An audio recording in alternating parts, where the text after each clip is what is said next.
Ladies and gentlemen, innovators, esteemed participants, and enthusiasts, a warm welcome to P-Summit 24, the hub of knowledge, innovation, and collaboration. I am Purva Singh, your relation associate. It's my pleasure to be your host for today's intriguing panel discussion on Web3 and cybersecurity. Today's panel discussions promise to be convergence of cutting-edge insights, innovations, and expertise from some of the brightest minds in the industry. Before we dive into the heart of our discourse, let me take a moment to express our heartfelt gratitude for being part of this illustration. Gathering of Key Summits has always been a celebration of ideas, a convergence of minds, and platform to explore the frontiers of technology and entrepreneurship. Now, I am delighted to invite Vanshika Gupta, the esteemed head at ESIL, to the stage to felicitate these trailblazers in the realm of real wealth. Firstly, we have a visionary in the realm of cybersecurity. Please join me in welcoming Mr. Jay Prakash, founder and CEO at Science Laboratory.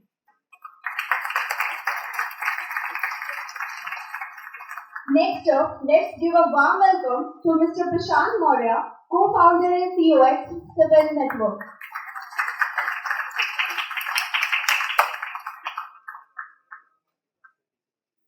Our third panelist is a distinguished leader. Please join me in extending a warm welcome to Mr. Sameer Kumar Mishra, Director and Head of Security Business India and SARC at Cisco.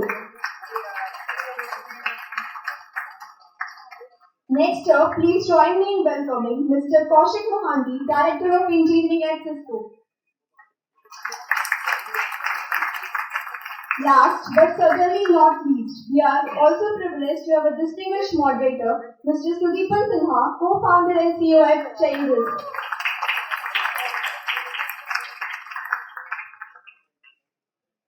Now, I would like to hand over the mic to Mr. Sudeepan Sinha. So, now I would like to hand over the stage to Mr. Sudeepan Sinha.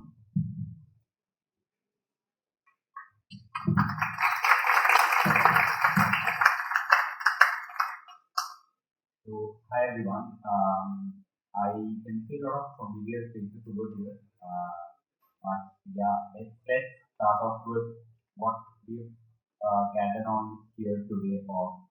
So, welcome to the world of modern day internet and its nuances.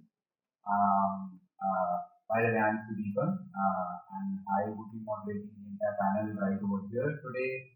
How many of us have actually faced a lot of incidents where we are seeing or talking about a lot of our favorite freebies, and then we get that notification from Zomato right afterwards? Can we raise our hands? I think we faced such a similar situation. So yeah. So what are we here to talk about? We are here to talk about today about data privacy, and data distribution. In a nutshell, it's called cybersecurity and Web3. So let me throw some number at you guys. So we've had about 2,200 cyber attacks every day. Globally, organizations lose around $17,000 every minute due to phishing. Every 14 seconds, a company is getting attacked due to some ransomware event. So let's begin with a very famous quote in cybersecurity, as we call it. There are only two kinds of people who exist in this world: one who know they are being tracked, and the others who don't. So I would like to, have an introduction from everybody out here. So we start right from Kaushik, and we come, from that side to this side, and we want to know about the journey that you guys have gone through in your career. So let's start with Kaushik. So Kaushik, I feel that you've always been a very passionate software developer, right from the start of your journey. So how have you finally landed up in your career to being the director of engineering? So please enlighten us with that. Yeah. So essentially, right, I started my journey with essentially IT writing, protocol related. That was my introduction as a software developer.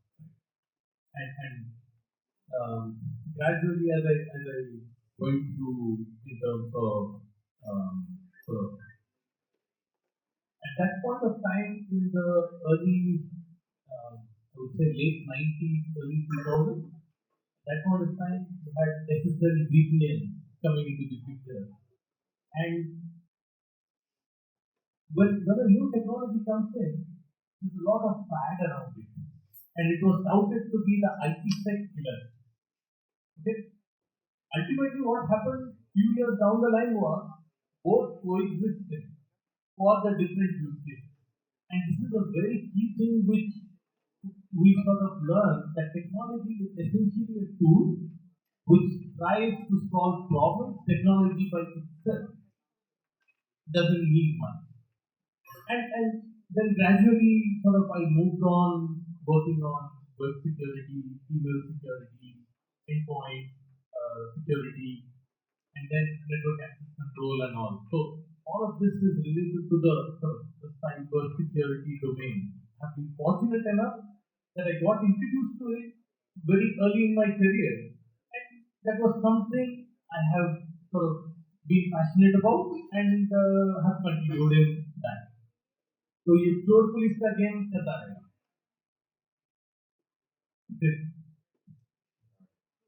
Thanks for that introduction. Now I would like to have Prashant speak about this. So he is one of my very close friends from Web3. One of those guys who's building a very enthusiastic early stage venture with a great vision in mind. So Prashant, how did the idea of Peron land up? And where did we actually start off with the inception of this, and what was its early till days to building what we've currently using? So I think you have covered really greatly. So kind of touch base upon the few things, how my journey has started. I'll not cover my entire journey, or else it will take a lot of time. But just to tell you, it's like I'm a solution architect, so I understand how the solution is designed. I look everything as a smaller and deliverable problem. So that is what my core USP and philosophy of life is also to make all problems based on. So while I was going to that direction, and somehow my co-founder, I was his lead in one of the companies where we were working, it was called Polo, and he was working on hackathon project. And he was making $2,000 on hackathon. Like every hackathon in every month, like he used to be around 2 to 3 early Bitcoin days if you know. And I was very intrigued. I was sitting there my whole day and I was just making a fixed income every month. A lot of people will disagree on that and they have their own life, but I was not like, am I not smart enough to kind of do it? And that is how my journey has started in Web3. I got into Web3, participated in one of the hackathon in Angola, and I still remember the code which I written. And then we won it. So next day I got around $2,000. Now it was like in the bull market was worth around 10,000 pounds. I sold that, was happy. And then I kind of started looking to be more hackathon because the money is a charm. Like once you start getting that, you are not like stopping it. And then we kind of got into hackathons, and we won like 10 hackathons. And we finally became one of the every paid active founders, and we also became one of the early member of Kernel, which is a very core group of Web3 people like to understand Web3 deeply, not just on the outer layer side. So there are two kinds of people in Web3. The one who understand the Web3, the other like what you say in security, right? The other who don't. So we basically understand it from the core side. So that is what that group kind of started with, and that was my early journey. Now, during that same point of time, how many of you have ever heard about Web3? Because I am not getting to that before. If you have not, just raise your hand. Okay, so then I'll give you a very quick introduction of Web3 as well, because that is something which will be important for you to kind of even have a good participation in this discussion as well. How many of you do open your banking application day in day out? Raise your hand. Anytime have you opened any of your bank account? So none of you have bank account yet in the front room. You guys don't even have your bank account now? You have? Okay, so it's really sad to see that you guys don't have. Then participating in hackathon, you'll have some money and then you'll have bank account. So coming on that part again, if you are able to go and interact with the bank server, so what happens is that you have an entire banking server in which all those interactions go into. In Web3, there is nothing like that. There is no server behind it. There is a blockchain which sits in between, and in every country interacts with that blockchain. Now, there was a very high security risk which was exposed in the early days because the front-end exploitment, and which already happened. Like millions of people have lost around millions of dollars around that same exploit, like government and everything. So that was the kind of early starting point for me to kind of get into Web3 to solve that problem. Is like how we can make something very immutable so that once the code is deployed, you cannot change it.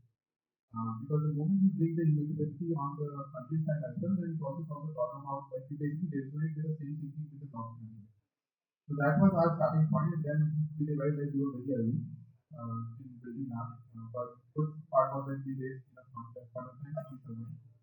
But while doing all of those things, we kind of fall into other segment as well, and which I will also touch upon. But currently, where we are now, we are currently providing the infrastructure, so not solving any more that fronting immutability issues, because people don't understand security, and once they screw up billions of dollars, then they will understand.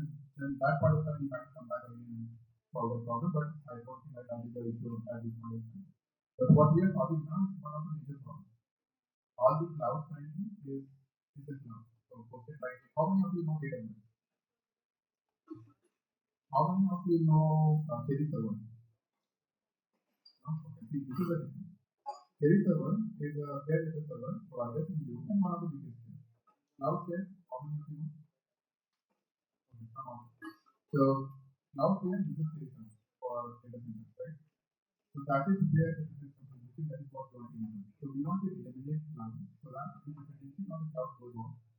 And I'll also deep dive into like why and everything. I'm not giving that, but you can do your own research. It says a lot. You don't have a cloud dependency. You can build your own infra whenever you want. Let's say if any day, I'm not telling you it's going to happen. If India goes to war with US, we are ready. The first thing we are going to get is the digital part. They are just going to talk completely on digital and they're ready. Let's just highlight them. So that is what we want to do. We are making very little to come forward so that every business can have their own cloud based on top of the thing which we're providing. And with Scrum, our business is very simple. We make it parallel to AWS, not beside or behind it. So that is what we are kind of working on. Thank you so much. Thanks a lot for that detailed. But yeah, now we have Samir. So his industry experience has been something which is fantastic. Samir started off with completing his undergrad in electronics at the IIT. I was going through his LinkedIn profile, which is amazing. Then he went on to do his PGD at IIM Calcutta. Post that, he went into Cisco. First he went into Tata Telecom, did multiple roles over there. Then he went into Cisco. Then from there to one of our alumni companies, Zscaler. And then he came back again to Cisco and now is heading, security business over there. So Samir, can you take us through our wonderful journey in this life that you had? Thank you, Sudeep, and thank you so much. Firstly, I would like to thank ITBHU Eastell for the invitation, Abir Bhai and the entire team. So thank you very much. And I think my second visit to Varanasi, but my first visit to the campus. I love the campus, the greenery around, and the vibe around this place. And I can tell you, it has been. I was one of you. I think it's a long journey now. I passed in for 96 from my engineering. But don't get to my age on that, right? But I have a number of years work. And I wanted to do R&D, honestly. I've been a good student in my college and I wanted to do, but as destiny would have it, my first assignment and I joined, I was given sales, right? I did not know what to do. But I started doing and that's where I learned things and learn and grow. What you pick up, you learn and grow. And your ability to take risks, you want to try out new things. And that DNA continued with me. And I joined Cisco. I did join as a sales after my MBA. But again, keep trying different things every 2 years, 3 years, get different things because it gives you very wide exposure. And never be content, right? You always kind of challenge yourself and embark. So currently, and having spent in Cisco for a number of years, then again I thought, you should not get stagnant. And that's where I joined Zscaler. Cybersecurity and cloud was one of the foremost. So option was I never started, I never did a startup, and I thought some of my friends did, but I thought let me try and start up in my professional world. So I kind of started working in Zscaler when they had no presence, and to leave Cisco and then to join, a lot of people thought, but I had my own answers for that. I learned so much, right, doing that and building that business in India for the channel part of it. And when the Cisco opportunity came back, because as you would know, security is a very fragmented space. There are so many players. You know, it's a very difficult choice at times for customers. I took up this plunge. I said, okay, let me go through this and build a business. So as of now, I'm leading the cybersecurity business for Cisco in India and SAR, and we are building this. And to the point which Sudeepan said, I can give you two quotes. One is, a breach is not a question of whether it will happen. It is a question of when will it happen. That is one. And second is, there's a fundamental asymmetry between threat defenders and threat actors. The threat actors have to be right only once. The threat defenders have to be right every single time. And this industry is buzzing, this is evolving. And with that, I'm looking forward to a very active discussion today with the panelists and with all of you. Thank you for the enlightening introduction to me. Now I would like to have Jaypriya introduce himself. So he's been one of my very early mentors while I was building my company. He's still the person I give a call at any time and he picks it up and he advises me. So, Jaypriya, what's been your journey in cybersecurity? Because I think you have an extensive journey over there in terms of PhD as well, specializing in security. So, what's been your journey and how did you end up building Cybersecurity? First of all, thanks everyone for coming here. I was there 10 years back, doing my undergrad from UC from 9 to 13. And then, I wanted a job which required more of signal processing, communication, but there was no job as such. I went for higher studies, did my PhD in sensing plus security. But during the whole process, I and one of my mathematics doing PhD, we found multiple vulnerabilities in multi-factor authentication. We published it. We had papers, we were happy, we thought let's open a company around it. Because academia was not a choice for us by will. But it did not work out because we had different wireframes in our mind that we are building something cool, which is super high in tech, but market did not need. That was good learning for us. We made a pivot, we figured out the law of the market, which was more around building a level of decentralization in security. And that was the point when the company took off from solving some real problems. And we are very lucky to have early points of mathematicians in our team, and the journey is started. Since then, we have been growing with a vision that anybody among us could have full control on our data. Let's say a bank statement. If you have a bank statement, nobody in the world has the right to see it to give you loans. That's our vision. That any company can come, give you service, but not at cost of getting full visibility in your life. So we are now building infrastructure to enable complete full privacy, governed by you. You can program it, you can tune it. And that's the vision of cybersecurity currently. We will talk more about it. But such security is a tug of war. We have to work on both defense and that has to happen in a healthy manner. Thank you, Jaypriya. So I'll give a brief introduction about myself, although most of you would know me very well. I was one of the guys sitting just a year back over there. I got introduced into cybersecurity very early in my first year of college. Post that, I have always loved hacking. And after that, I got introduced into Web3. So, our alumni have been very supportive in a lot of the roles which they have played in my life. So I went for an internship in Bangalore in one of our alumni companies. I learned a lot over there about how startups work and more so ever, what to do, what not to do in a company at the early stage. So post that, I got introduced into Web3 via the hacker houses which we have in Bangalore. Since Bangalore is of course one of the Web3 hubs of India. And post that, I got introduced into to my co-founder as well. He's also from IIT Guwahati. He's been pursuing his bachelor's in electronics over there. Since then, we've been solving some really good technical security issues. We've audited multiple companies' code. It was 1 year since we did that. Then we entered into something called the Anchor India Fellowship. Anchor is a global early stage VC fund. So we were in their fellowship, which they run for college students. We built out the first prototype of our product back then. We came up with the conclusion of what we are building right now, and we ended up getting funded by Antler. And after that, I dropped off the college. Amongst you, so I was pursuing my bachelor's and master's in mathematics and computing. And since then, it's now been 6 months. We've been building very fast. We've been seeing good growth. We are sort of completing our second round as well. At this point, we are getting good revenue numbers as well.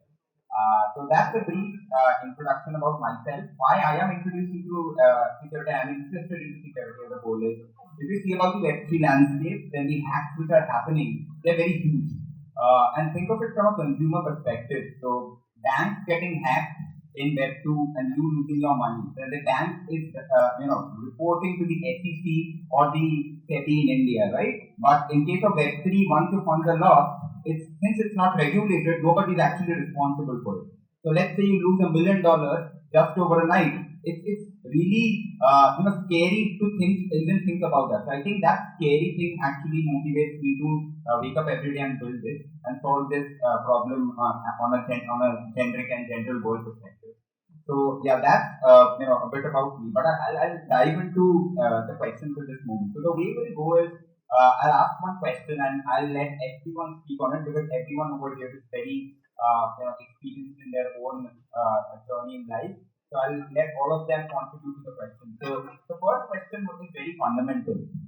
So if we see the merits of decentralization over centralization, then what are the actual merits? Because we generally talk of these buzzwords and then we actually don't know what's the meaning of it. So from a data perspective and a data distribution perspective, where are we heading in terms of distribution of that data and decentralization of that data, and what are the merits of it? That's my question.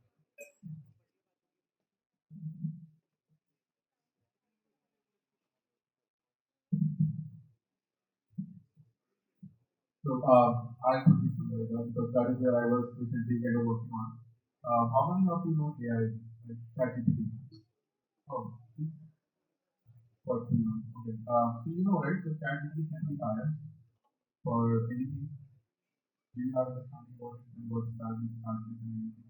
So basically, like if you ask ChatGPT, give me this answer, so you can review the site which it has to train for, or the site which it can be promoted behind the scene. You will never know, right? How to do that? So all of these data on which the ChatGPT was trained, was it a private data? How many of you really think was it a private data? Or is it black market data? So it is combination of both. So we will know because they are not going to tell us. But if you kind of look into the bottom layer of that, you will understand like the data is all yours, everything is yours, but you are paying them to learn something from them. So it's like you just raise us, and then you are now asking us to pay back, but they never raise us. They have never given us money or anything else, right? So that is the power of the data, and that is the power of AI. AI is just technically, I think it's a very starting point of what is coming next. While I was also traveling across the world and I was trying to understand what is happening in the AI segment, there are tons of things which is happening. And the second thing which is very interesting is happening is the open data training model.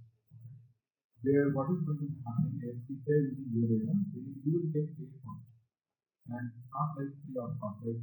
Not one entity making billions or trillions of dollars out of that, and as a user whose data has been used, you are not getting paid for it.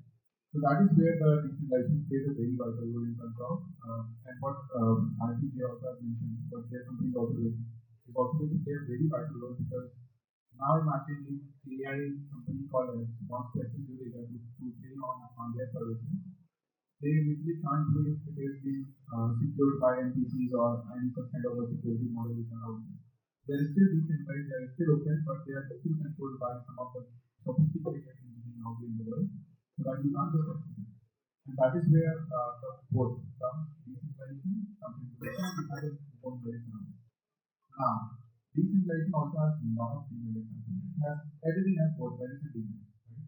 So on the demerit side, the moment any data goes into public, it doesn't. So even though the claim our system is foolproof, we cannot say 100%. None of the mathematicians or anyone in the world can come and say, hey, you know what, this system which I'm building, this cryptography thing which I'm like working on, this is 100% foolproof. Who knows after now 20 years down when there's super computer which can come up and we can solve that problem in let's say seconds and minutes by spending $100,000. I used to buy hard disk in 2012. I think even before that floppy was there. Floppy was around 300, 400 rupees and 1,000 rupees. Now the same floppy doesn't even matter now at all, right? So you can imagine the graph at which the technology goes. So it is going to be unfair to say it's like your data is always going to be secure on any other algorithm by putting any cryptography in the place. So that cryptography also needs to evolve. But what happens if it doesn't evolve in time? Right? So there are a lot of questions which comes in that segment and which needs to be solved. And I think something like say what Sally Sarvati are doing, I think is also investing in that area as well. So they will be solving that, but that specifically is a very vital load to understand. The second thing is that it has public and it's open to everyone. Right? When it is open to everyone, then it's everyone. Right? You cannot go with GDPR laws, you cannot go with any other laws. Now that also plays a very valuable now because if you kind of look at China and get to us, they are taking all of our data back and they are taking on that data. Now the moment it is open, imagine you just go and download one application of Web3. Now in the name of decentralization, your data is gone. Right? And it is not floating openly in the public because we have just approved one more domain. And nobody is there to track it. And your data will easily go to the blockchain. So that is there are a lot of demerits as well, but still, it is also applicable in centralized version as well. The centralized also is there. But again, the question is always there. So we all have to understand both merits and demerits. So these are demerits which I would like to mention.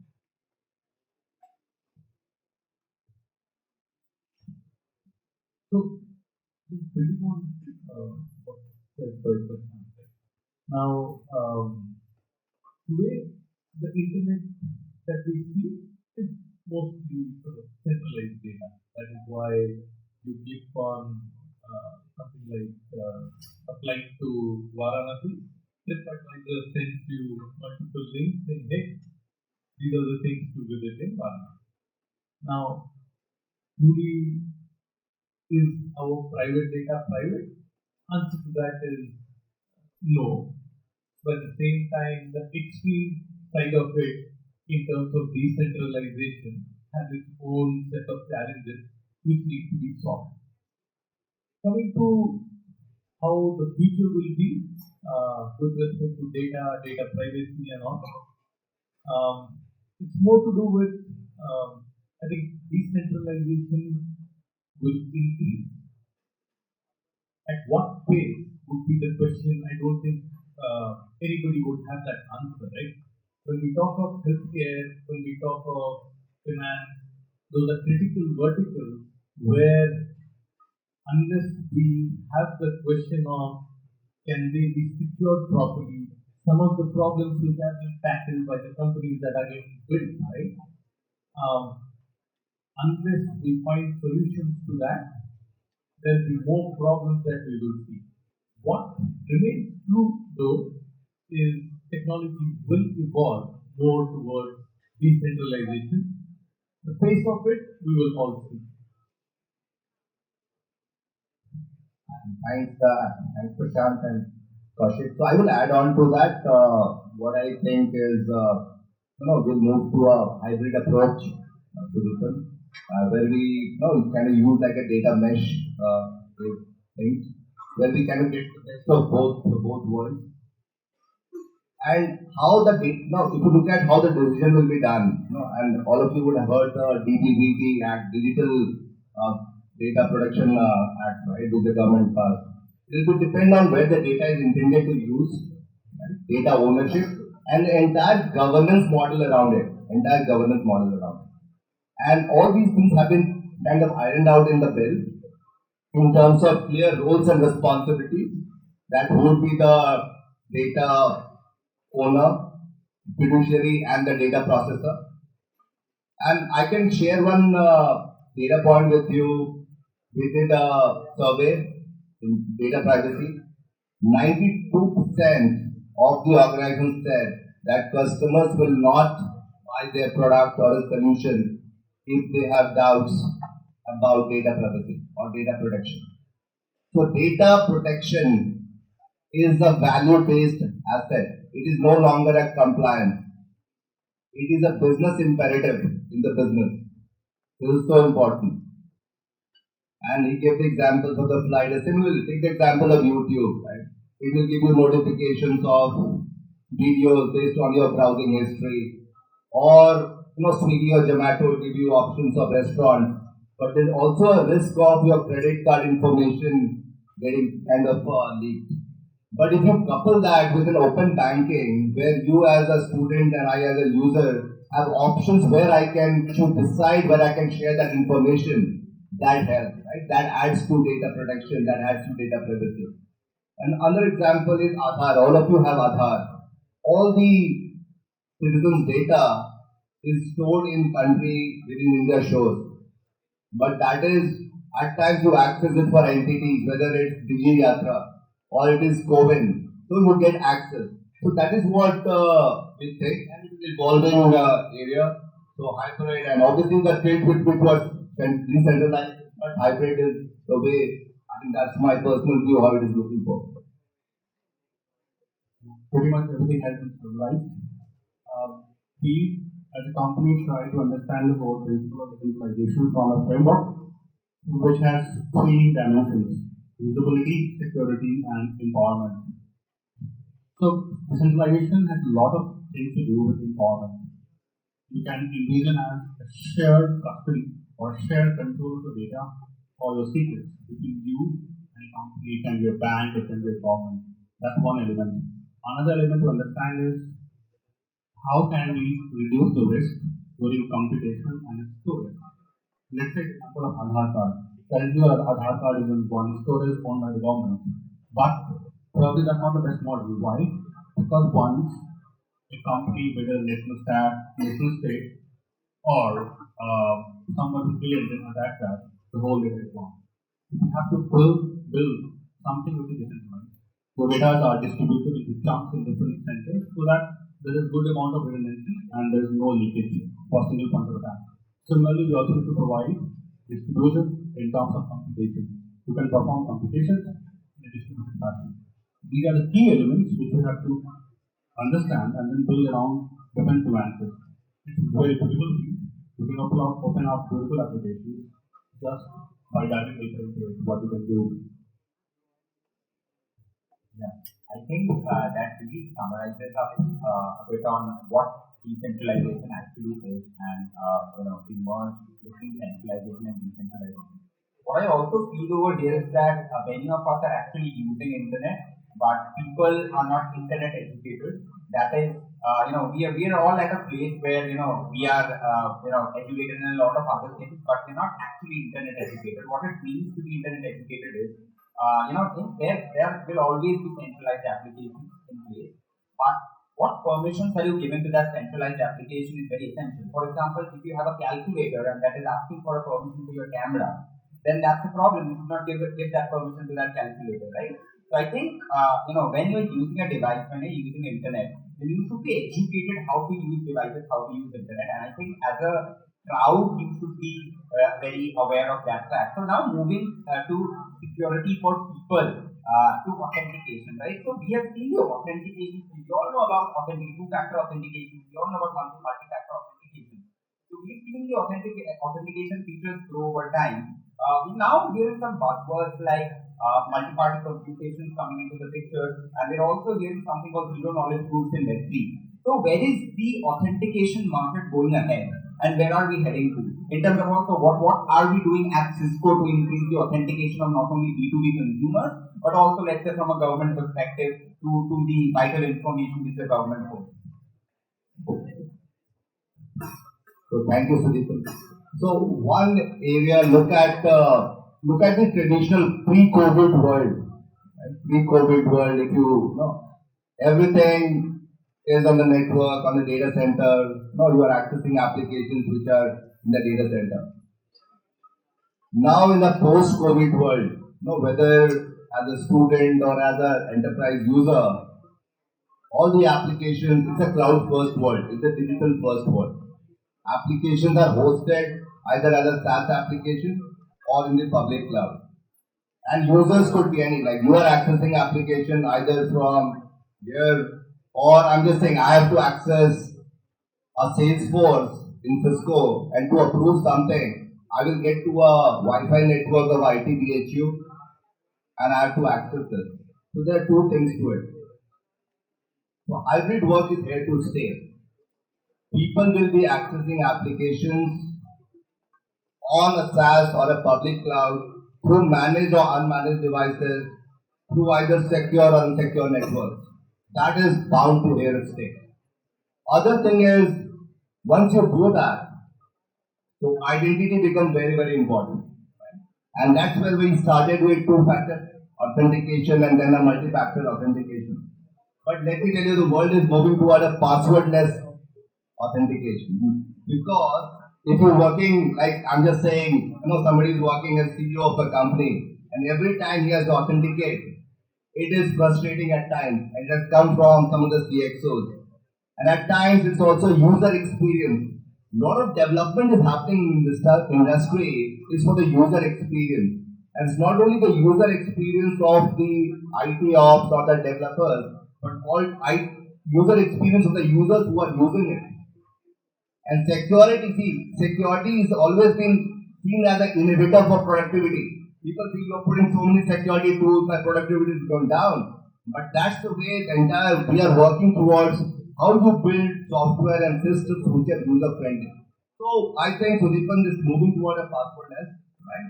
And obviously it will talking about risk-based authentication.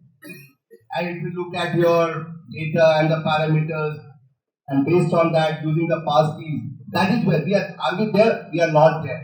So multi-factor authentication, identity, along with policy enforcement. These are the two ways, if you look at, we do it. Securely connecting any user to any application.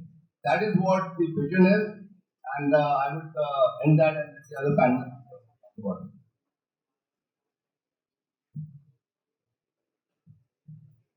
So I think most of it already does. I touched on the zero knowledge one because that is which has belongs to our industry.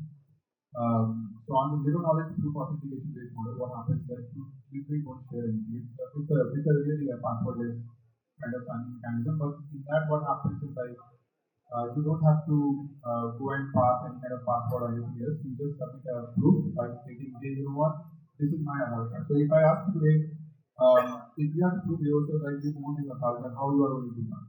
There are only two ways to do it, right? Either you go and present yourself there, or you have some kind of key. If you guys remember, I don't know like how many of you have used that. There used to be in early days of ID services. There was a key they give you, and then you have to just type on that key, and then with that you approve that it is you who is kind of writing that, and then it kind of transforms into authenticator. If you might call it in Google Authenticator, you log into Google Authenticator and you kind of do it. If you ask me, that is what exactly is technology. On a very high level, I'm not talking about the bottom level. So on the very high level. Because in that way, what we are doing is we are not letting system know if I anything about me, but I'm just passing my authenticator code so that system now knows, okay, so this guy has already installed this authenticator, so he should be approved to kind of do it. But this becomes much more complicated once we start dealing with some user data. And once we start dealing with decentralization of all of this. Because in a decentralization world, sharing that authenticator key might give them an access of your entire history of the data. Okay? So that is the reason that zero knowledge proof was introduced in the Web3 ecosystem. So for example, in Web3, if you make any transaction is open. So that basically is like if I'm going to make $1 million transaction now, everyone sitting in the Varanasi can understand, okay, so this guy belongs to Varanasi and he has just done $1 million transaction, or he might have received $1 million transaction. If you ask me, is it a very good information to know about anyone who is not an on and who is not a person? No, it is not. Because if people have money, the risk of their life is also very high. Okay, because they will be targeted to exploit their risk. There are a lot of tools in the world actually nobody wants to tell anyone how much what they want they own. And that is where zero knowledge proofs become much more important when it comes to digitalization. So in that case, what happens is in Web3, I'm talking about again, I'm not getting into the technical part, but in Web3 again, you can still make a transaction, you can still receive a transaction, but without getting on chain is that basically belongs to me. Okay? Because I have to just prove on chain this wallet belongs to me, so just give that money to me. And that should be more than enough, and that is what basically zero knowledge proof basically. I believe they can also add a lot of value to that area because they have been working very nicely in that area. But this is what I have learned. Being a non-tech background guy, like I have a tech background, but wanted to understand is how exactly non-tech is knowledge to do. This is what my understanding is. Like saying, zero-knowledge proof is a very powerful tool, and it's going to be not just used in Web3. We believe it will be used in general ecosystem. Lots of applications are coming up, and the very simple one, like we talked, is Aadhaar card proof. If you can build a system where I just need to submit my all documents and to just produce proof, that's done. That's the ultimate thing we are trying to do. In the same domain, like what we do in terms of passport authentication, is adding an element of decentralization. So currently, there are multiple modes to identity. One is using one password, which is very typical when you add two-factor authentication like Duo, Okta, or the world. And then you have a different mode which is popping up now is Passkey. Anybody using Passkey right now? Okay. Useful, because that's the ultimate experience. Just tap on your phone and done. That's the password experience you are trying to achieve. But at a very fundamental level, the way it works is your phone secure enclave or there's a secure way to design a signature from a private key. The beauty is the passkey module will never expose the private key. It's quite good. It will just produce a signature. This is a digital signature. You submit it somewhere, they will verify, and you are done. Now, it's not equally easy to support passkey kind of modality in all systems, but the system can be still similar. As you have a private key, you can prove the sign that you own it, and you can produce the signature. That's where we come into picture. We help enterprises to distribute this private key into multiple parts. And actually, at homework, you can go and read about a couple of terms like multi-party computation, DK proofs, and just be fascinated about applications. It's quite nice. What we do is we split the private key into 3 or more parts, and you can design cryptographically rules. If you can produce 2 out of 3 parts, you can produce exactly same signature as if you are producing using the whole private key. It sounds non-trivial, but that's possible through cryptography. And you can enable that to add a very strong element of decentralization. Like I use one part of my key in my phone and one in the cloud. And it's quite nice because then I don't have the risk of losing my phone because I have other parts to do the ground. That's a quite fascinating area where the identity is moving, and you will see lots of evolution happening along the line.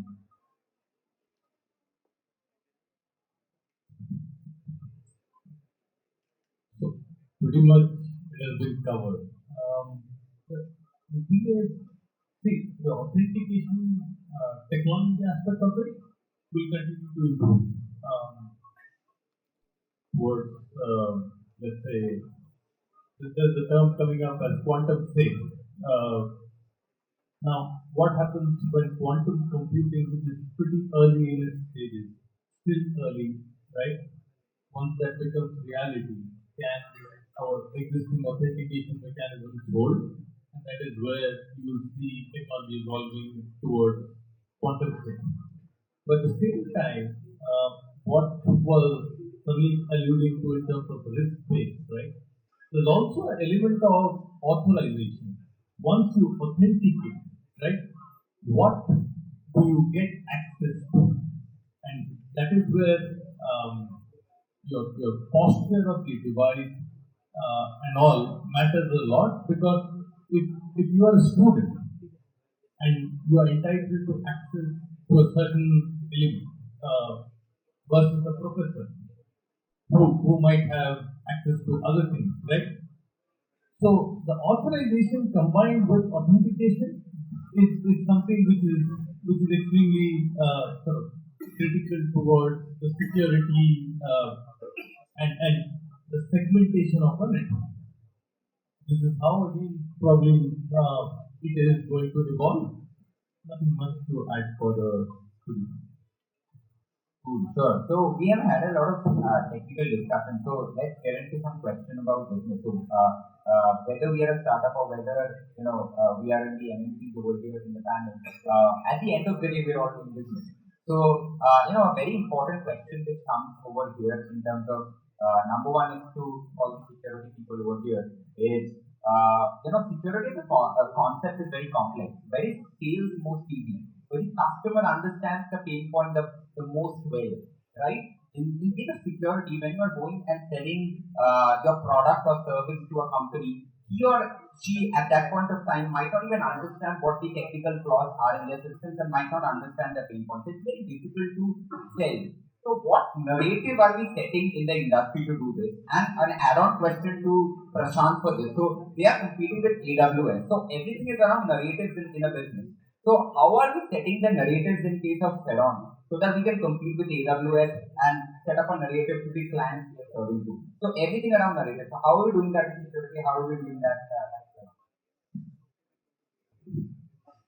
So that question was over. Okay. All right.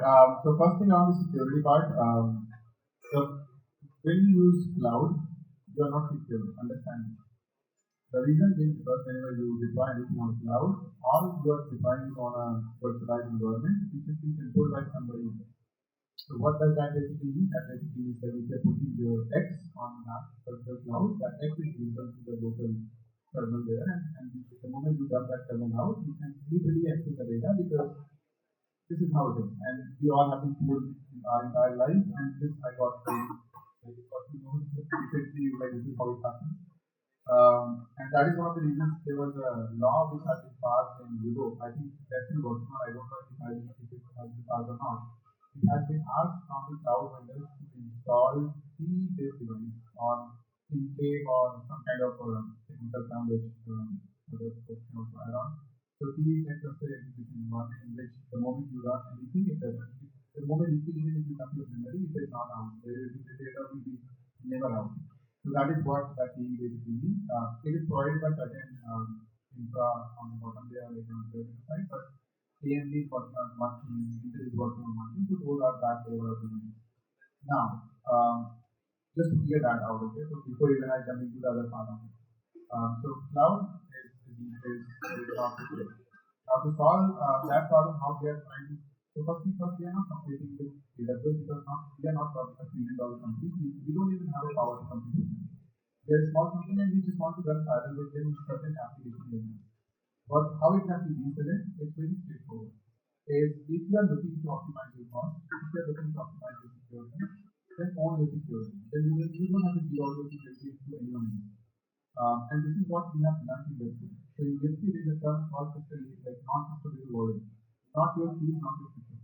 Okay, you will share it or not. So that basically means like if you don't even own your private key or something, it is basically not your money. The same applicable, vice versa, and opposite is applicable in banking systems. If you think still that you own your money, I can bet you don't own your money. The moment that bank goes like offline, you are done. Your money is gone. Okay, so you can't even withdraw the money, and as per the government, Indian government, I think 5 lakh is the limit you can even withdraw. Like if you deposit on 1 year, only 5 lakh is imagine. I don't know what should we call it, but just to give you the high level understanding. Now, the moment we touch this infra part, which is more around the bottom layer of whatever we are speaking here, running your infrastructure, running your application, running your X, running your Y, everything has to run something. And that device needs to be leased out, right? Currently, users don't even have an option. If I ask you today, how many of you ever heard about bare metal even before this situation? While I spoke to you before. Very few. Only one guy, right? There. Imagine. You don't even know about bare metal, so that is how you have to treat it so far. And you know what? You don't require cloud to go and pay heavy cost there. While you can go to the bare metal, still own everything on your own side. So there was a concept in the initial days when I still remember like 2011 when I was in college. we were taking some initial server feedback to ourselves. We bought some devices from market to kind of do that. It's very easy now. So at that point of time, it was very heavy and costly to do it, but today it is very cheap to do it. So that is where you will see a lot of people moving towards parameters and moving out of the cloud. How many of you heard about Dukan in India? There is a company called Dukan. Okay. So Dukan, they moved out from cloud recently completely. They moved to parameters and they saved around 60% of their cost. So not only that, recently LinkedIn also has announced one more thing where they told is they are going to be not moving to Azure. Right? So a lot of these incidents basically place us at a very right spot at Strong to ensure that we give you the security by giving or leasing out you directly their metals via Strong virtualized engine, which is what we have built so far. And you own your own security. So we don't, you don't have to come to us by saying, hey, you know what, because you guys were hacked. No, we can't, because it's a bare metal, your security, we help you to set up everything properly, but we don't kind of interfere in that. So if you are down with your security and you are sharing the privacy of the public, go and share that and let your data go out. But we can help you to kind of make it more private so that you can directly go to where it is, start assessing from day one, not only save the cost, but also save yourself from any kind of risk management perspective. I think this, you guys can understand, right? So the moment you go and build a bigger business, you need to reduce your risk on any certain vendor. So this is one of the risk reduction also you can look at, and that is how we are trying to compete with AWS. So thanks, Suleiman, for asking. So firstly, two questions. How many of you want to become CEO, startup founder? Raise your hand. Yeah, awesome. Lot of interest. How many of you want a career in sales? Right? I know you're all tech guys, but how many want to go and do business management? Yeah, there's still some people in the back. That's good. See, whatever you do, you can develop a best product, but you will have to get customers for it. Right? You develop the best product, you will be the tech, but you will have to get a customers. So the price, the model, the marketing, everything you have to do. Because that's where you have to generate revenue. You have to go there. So I think the entire sales, security sales and the tech sales is transforming now. You look at, and it's shifting from a product approach to a very solution-centric approach. Customer doesn't want to buy. I'm just giving you a little enterprise view, but just as of you are moving forward in your career or in your student life, they don't want to buy a product. They want to see that what outcomes or results can it drive for them. And I'll explain it to you quickly. Any customer tomorrow, or for that matter, any decisions you do, right? They buy for three things. They will buy whether it will help them to increase their revenue, productivity has to go up, or it has to reduce the cost. The cost complexity has to come down. And third, in the cybersecurity world, is to manage risk. How you mitigate risk? Because that's a big point. Entire digital transformation, so much of transformation is happening across industries. So internet, while it is a great thing, but it's also a place for bad actors. So they take a decision on revenue increase, reduction of cost, and managing risk. These are the three. So once you build a product or a solution, you have to go with the end customer in mind. That what outcome it will drive for them or for you. Let me give you one concept of three whys. How many of you have a cycle or a bike? All of you? Most of you have, right? Most of you. Now the first question is why? Three whys is W. Why anything?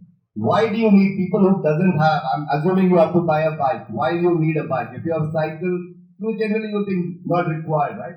Until unless you have to go to Varanasi on a weekend, go for somewhere, it will save your time. So that could be a reason. Why anything? It is related to the pain point. What is the pain point of the customer? Second is, why that brand of cycle? Why Cisco or why Amazon or why that? Why do you need that, right? If you need a particular, it will give you more efficiency, you can be faster, you can take your friend there, that is number. And the third why is, why now? What is the compelling reason? Can you postpone that decision to 6 months later? Why do you want to put that money now? Or is it so burning, currently you don't have anything. So this, that is where it is building up. An entire concept could be in the area of value selling, right? Value selling and, Value selling is you have to establish value at the start of the sales cycle. But Prashant develops a great product, he's going and how do you establish value for the customer? And you demonstrate that throughout the sales cycle. So that is what I would summarize Sudiphan for our students here.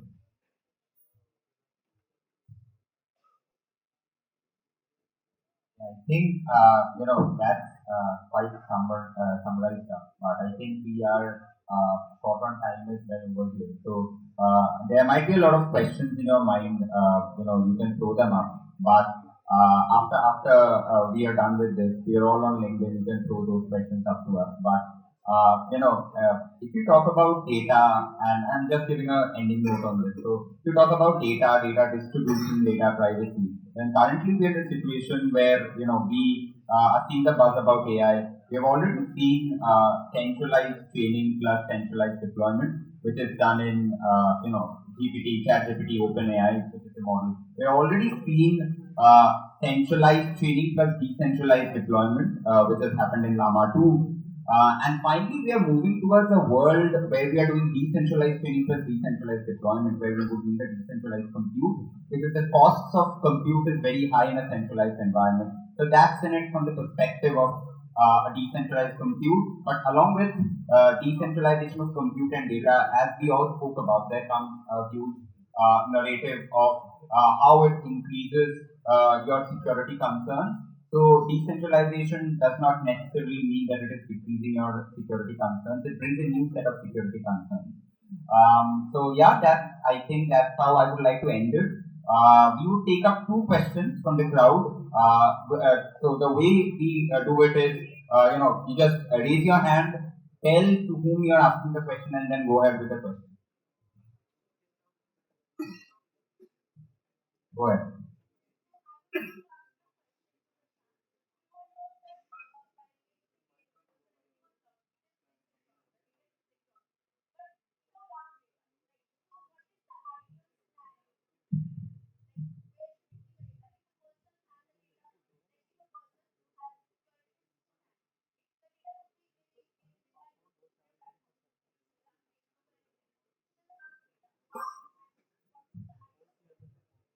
So first thing first, let me clarify one thing is when you say AWS is not secure, it totally depends on the design level.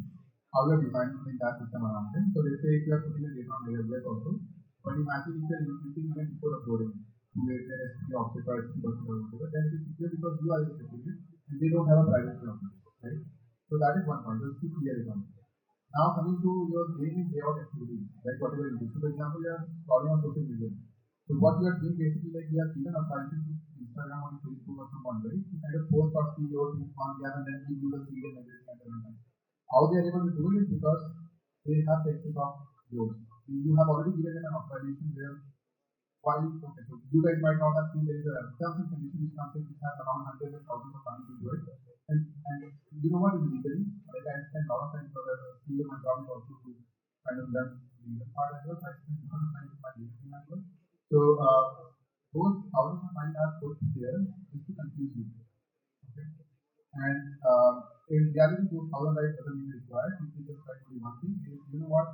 We are going to use your data and sell it to the market. Okay, so that is what exactly it is. But you can't do it because basically prioritize even if you have the moment you sign up. Okay? The moment you apply. Now the second option of it, like what you have asked, is like how we can go ahead and go to Web3 now. I think there are a lot of applications like transfer. There are a couple of others that are built into the Web3 system. To access the ecosystem data, you have to give an authorization from your own privacy and wallet. Right? So you have to specify like, okay, so I'm able to I'm going to update my profile, so this is my authorization model. So you do that. Now, after that authorization, your data remains there in both. It's different and unencrypted format. So it totally depends on you how you are actually handling that. So that kind of optionality is not even there in this. Right? So the moment you sign any application, you are by default your data being sold. Okay, so but in Web3 or in decentralized world, you have an optionality. So our what is not actually like what Sabina has already mentioned, like hybrid system. So we are not going against of you know what you have to keep my you cannot save my data. You can because without that how AI and everything will work out. But imagine in this way, if you are selling my data, I should get paid for, right? Is it a logical statement or not? It is, right?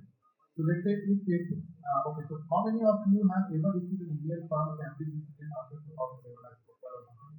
I received my email. So they sent me an email, if you are an US citizen, we will give you $5 for your data breach. It was not happened in India because the Indians are very behind. So we didn't come in the mainstream. Even though we are. So they have been paid for that. Why we were not? Okay, because we don't even care about it. Right? So that is where our concern is if we are giving an optionality, then we should get paid for it. Simple.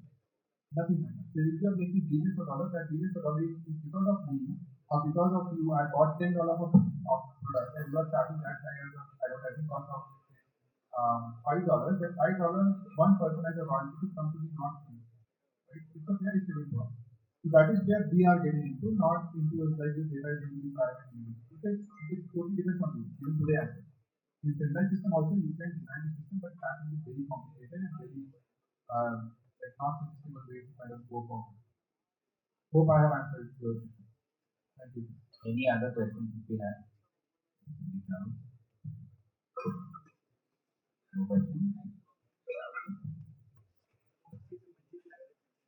Cool, and I think we can have an ending note then from everybody, and then we can wrap this up. Yes. Yeah, so to end in terms as we are discussing, data is very powerful. If you are using it, if somebody is using it, you should be paid for it at the least. And at the next level, you should know exactly where it's being used. So our motto and the world, the way it is moving is just don't share the data. Build a system that shares inference. Data should not move from the source.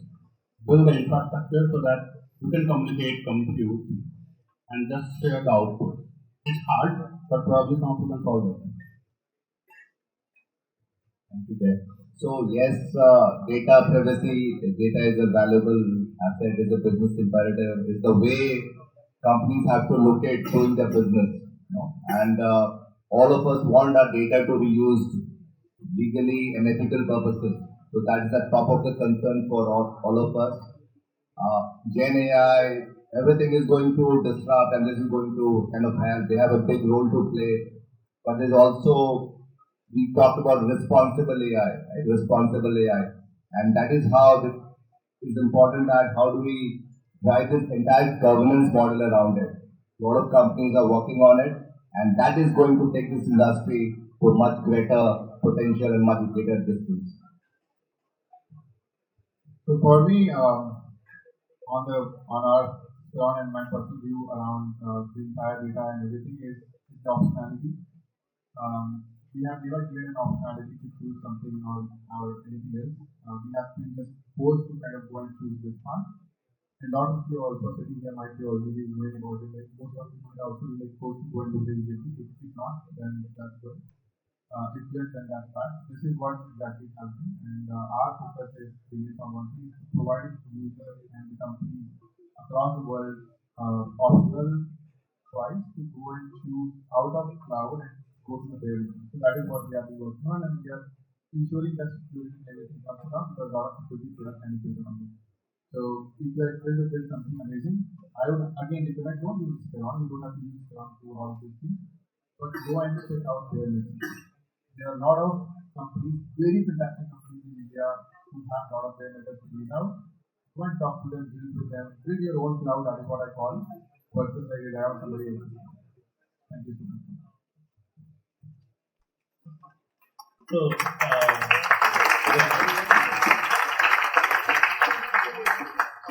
cybersecurity as a whole is a very interesting sort of domain in itself, which is continually evolving.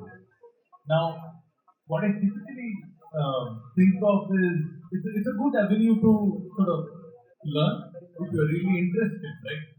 I hope at some point of time, either you build your own company or you join Silence Laboratory or you join Chainlist or you join Veron or you join Cisco so we can build something together. All the best.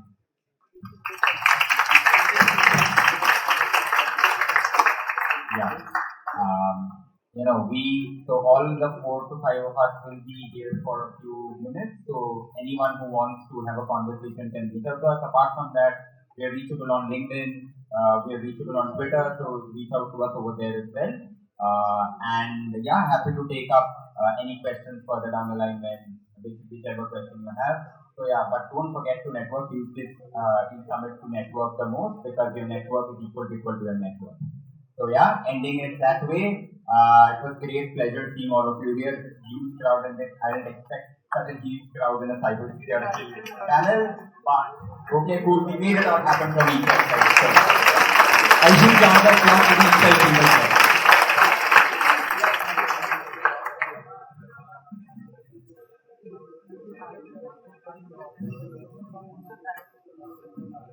Thank you, sir. What an insightful and engaging discussion we had today. On behalf of Peace Summit 24 and the entire organizing team, I want to express our greatest gratitude to our distinguished panelists, Mr. Jay Prakash, Mr. Prashad Maurya, Mr. Sameer Kumar Mishra, Mr. Kaushik Mohanty, and Mr. Sudeepan Sinha. Thank you.